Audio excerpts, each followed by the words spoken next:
السلام علیکم جی، میں فیضان افتخار اس وقت موجود ہوں آزاد کشمیر ضلع کوٹلی کے اندر، اور ساتھ آپ کی شخصیت جو آپ ان کو دیکھتے ہیں اور انہی کے ساتھ موجود ہیں ضلع کوٹلی گوری پارک میں۔ خاص کر آپ کو اس چیز کا علم ہوگا کہ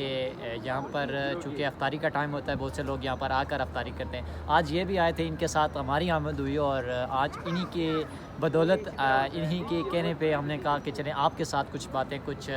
الفاظ ہم بھی بول لیتے ہیں اور آج انہی کی زبانی انہی سے سنتے ہیں کہ یہ اپنے اخلاقیات،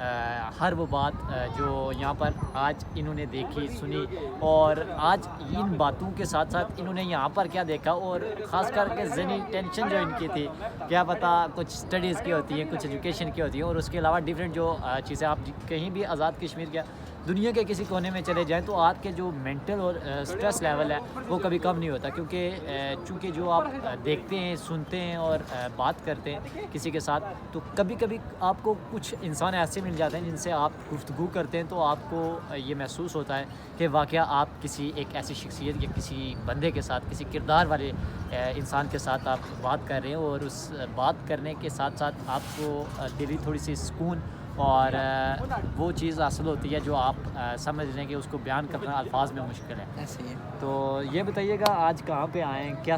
کچھ دیکھ رہے ہیں اور کیسا موسم ہے یہاں؟ فیضان بھائی، سب سے پہلے تو آپ کا بہت شکریہ کہ آپ نے ہمیں ٹائم دیا۔ ہمارے ساتھ فیضان بھائی آج موجود ہیں، ہم نے آج اکٹھے یہاں پہ افطاری کی ہے، اور اس کے بعد ہم نے یہ یہاں پہ جو فیضان بھائی آپ نے جو ایسے بات کیا ہے کہ اسٹریس کے حوالے سے آپ بات کی ہے۔ فیضان بھائی، آج کل ہر انسان جو ہے نا وہ اسٹریس میں مبتلا ہے، تو اگر آپ اپنا اسٹریس دور کرنا چاہتے ہیں تو آزاد کشمیر کے اس خوبصورت پوائنٹ پر آ جائیں۔ یہاں پہ ایک خوبصورت آپ کو نائٹ کا جو اس ٹائم جو نائٹ کا ویو ملے گا وہ انتہائی خوبصورت ملے گا، اور یہاں پہ آ کے آپ اپنا سارا اسٹریس بھول جائیں گے، اپنے ساری ٹینشنز بھول جائیں گے۔ دیکھیں، ہمارے جو نوجوان ہیں خاص کر کے موبائل فون سے انہیں ٹائم ہی نہیں ملتا، فرصت ہی نہیں ملتی، حالانکہ ابھی رمضان ہے، مسجدوں کا رخ کم اور موبائل فون کا استعمال زیادہ ہے۔ ہمارے نوجوان جن کو ہم اگر کہیں تو انہیں برا بھی لگے گا، کیونکہ یہ حقیقت ہے، حقیقت کو تسلیم کرنا چاہیے، نہ کہ اس پر بحث مباحثہ یا اس طرح کی کوئی چیز کرنی چاہیے۔ ہمارے نوجوان ٹوٹلی اگر بات کی جائے رمضان المبارک کی، تو ہمارے نوجوانوں کا یہ ہوتا ہے کہ پورا دن ہماری یا تو فلمیں یا تو گانے یا تو ریلز دیکھتے دیکھتے ہمارا ٹائم جو ہے وہ اسپینڈ ہو۔ اور رمضان مبارک کا آج میرے خیال سے کتنے روزے؟ آج میرے خیال میں 23-24 روزے ہو گئے، 24 روزے ہو چکے ہیں، لیکن ہمیں اس چیز کا خیال نہیں ہے کہ رمضان المبارک جیسا مقدس مہینہ جس میں قرآن پاک نازل ہوا، اور قرآن پاک کا یہاں پر ہمارے لیے جو رہنمائی ہے وہ ہماری دنیاوی آخرت کی، اور ہر وہ چیز آپ دیکھیں کہ ہم قرآن پاک کی تعلیم کو صرف اور صرف عربی زبان کی حد تک پڑھتے ہیں، اور ہم صرف ثواب کی نیت سے، نہ کہ اپنے علم کے بارے میں ہے کہ ہر مسلمان مرد عورت پر فرض ہے کہ وہ علم حاصل کرے، اور ہم لوگ صرف اور صرف فرضی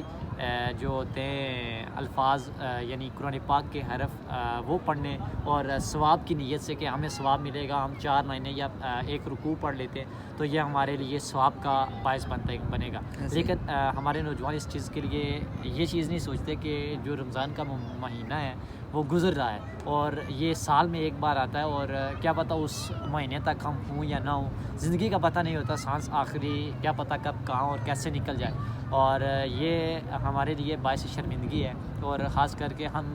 بخود میں اور ہر وہ نوجوان جو اس چیز کو سمجھتا ہے کہ دن بھر ریلز دیکھتے ہوئے یا کسی اور کام میں مصروف ہوتے ہوئے ہمارا روزہ نکل جائے گا، تو یہ بڑی شرمندگی کی بات ہے۔ تو باقی یہ باتیں تو ہوتی رہیں گی۔ آپ بتائیں پارک کے حوالے سے۔ فیضان بھائی، پارک کے حوالے سے کیا میں ابھی آپ جو ابھی آپ نے بات کی ہے نا، کافی ٹائم سے میں یہ سوچ رہا تھا کہ اس پر اکثر آج کل ایسا ہوتا ہے کہ لوگ اس بات پہ بولتے نہیں ہیں، لوگ کہتے ہیں کہ یار پتہ نہیں کوئی کیا کہہ دے گا، کچھ کیا ہمارے بارے میں کیا سوچے گا۔ بولنے کی بات وہاں پہ آتی ہے جہاں پہ آپ اگر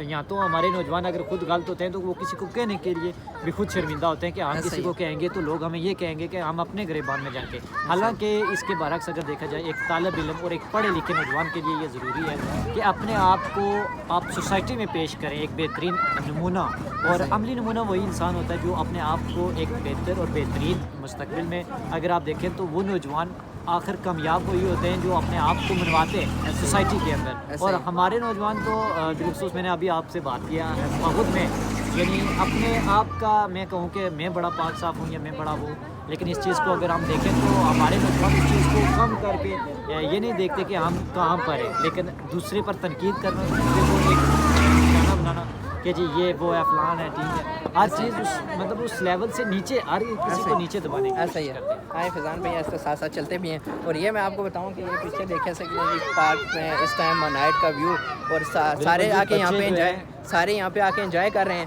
اور اسپیشلی جو آج فیضان بھائی نے بات کی ہے یار, میں تو کہتا ہوں کہ اگر اسی بات پہ عمل کر لیا جائے تو آج کے لیے یہ سب سے بڑی بات ہوگی. اگر فیضان بھائی آپ کی ان باتوں پہ اگر کوئی ایک بندہ بھی عمل کر لیتا ہے تو میں کہتا ہوں کہ دنیا اور آخرت ہماری بہتر ہو جاتی ہے. تو فیضان بھائی بہت شکریہ آپ کا, آپ نے ہمیں ٹائم دیا. ولاگ تھوڑا سا لمبا ہو رہا ہے اس لیے آپ